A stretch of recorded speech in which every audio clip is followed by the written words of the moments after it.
Hey, this is Jonathan Matoshnik. The question is, how do I know if my clients are good clients? And this individual is not sure how to identify what a good client is. And so I have a strong opinion on this. And I think at the end of the day, it's whether or not they're a profitable client.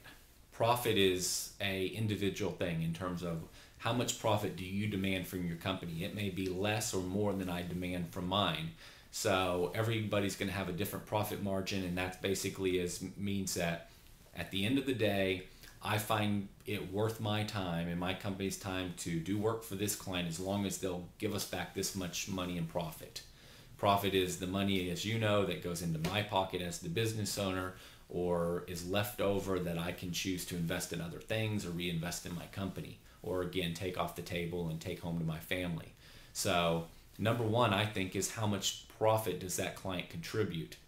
But and that's about as far as most people go in looking at whether or not it's a good client or whether or not their client's a good client. And I would further say that very few people even know if how profitable that client is and if they're even a good client from a profit standard. So first and foremost, start with profit. You need to know, are they profitable or not? Without going into it, I'm not going to go into it on this video, but job costing, as far as I'm concerned, is the only way to really know if a client's profitable. And job costing means you job cost every individual job that you do for that client. So if you're mowing their yard for 30 bucks, you know if that was profitable and how much profit you made on that $30 job. When you're job costing at the lowest level in your business and you're getting rid of all the bad accounts, you're either getting rid of them, firing those clients, or you're raising the price so that every single job you're doing meets your profit expectation.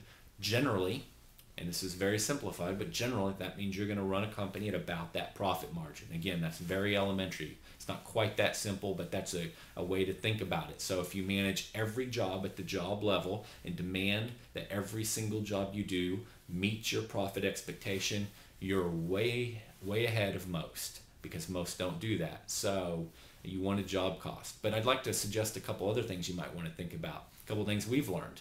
So when I was young in business and I'm learning and I'm thinking, okay, my original goal, by the way, for our lawn care companies was I want 1,000 clients, residential and commercial, full maintenance, 1,000 clients. That was my big ambitious goal. And so I found myself in the very beginning of this mindset. We'd have a client, they weren't paying fast enough, or they flat out owed us money, or they were a nagging client, they were just trouble, or I had a hunch, this client isn't as profitable as they should be. I constantly caught myself, and I kept clients that I shouldn't have, but I constantly caught myself thinking, well, we'll let this one slide, we'll let it go, or I'm not going to call and give them a hard time about that bill, they'll pay that, I don't want to lose them. I hope you don't think like that. I don't know why, but it was pure insanity on my part, but I caught myself doing it because I was trying to reach my 1,000 client goal. And so if I had a client that was behind on the bill or a client that would constantly complain, rather than do what I should have done, which we do today, and fire them if we can't straighten them out or charge them more for the trouble factor. And I'm not being, and I don't take that wrong, and I'm not being rude, but there are clearly, and you know it, in your business, there are clearly clients that just don't want to work with you. They don't want to work with anybody, really. They really get by in life by complaining. They are not worth it. They're going to drag you down. They're going to drag your employees down. They're going to drag your business down. So don't make the foolish mistake I made, and don't let yourself keep these clients just for the sake of having a client. So profit is one of the goals of a good client.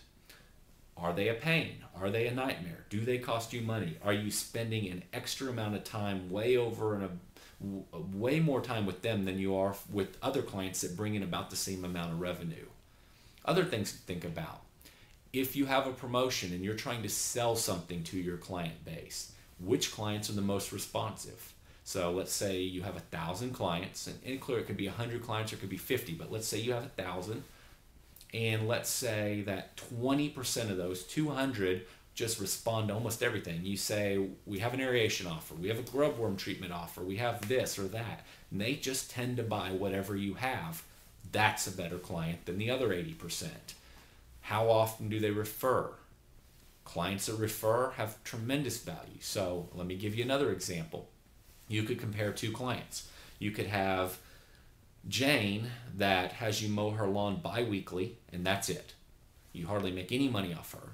And you could have Jerry, and Jerry has you mow the lawn, trim the bushes, install flowers, fertilization, weed control, everything. He has you do all kinds of stuff. They both produce the same amount of profit, meaning the bi-weekly job's priced up at the right price where you're still making profit even though you're doing it every other week. They both make the same profit margin. Let's say on Mary, the profit contribution to your company is $100 a year, and Jim's profit contribution to your company is $1,000 a year. Clearly, Jerry is a way better client. He's producing $900 more for you in profit. It's not that simple. What if Jane has referred to you 4 clients, and those clients are like Jerry? Well, then she's produced $3,600 in profit for you. So she's produced, or it's really 37. She's produced her 100, and she's produced 4 more clients like Jerry that bring you on average $900 in profit per year, 3,600. So she's made you 3,700 in profit in a sense, because she brings you clients that spend money with you and make you profit. So now who's more profitable? Would you want to get rid of a Jane and have lost those 4 referrals, or would you rather have just a lot of Jerry? So hopefully that makes sense. The point is, think through the what's really involved in a client. Jane is a really good client. Even though she doesn't personally produce a lot of revenue and profit for you, she's bringing you business, the best kind of business, the referrals. So that's another element of a good client. How often do they produce referrals for you? Are they easy to deal with? Do they produce profit? Do they produce referrals? Are they likely to take your offers? Are they giving you testimonials? All those things go into a really good client. Do you just like them? Do they have a property that shows so well that it's a great property that reflects well on you? Value in that.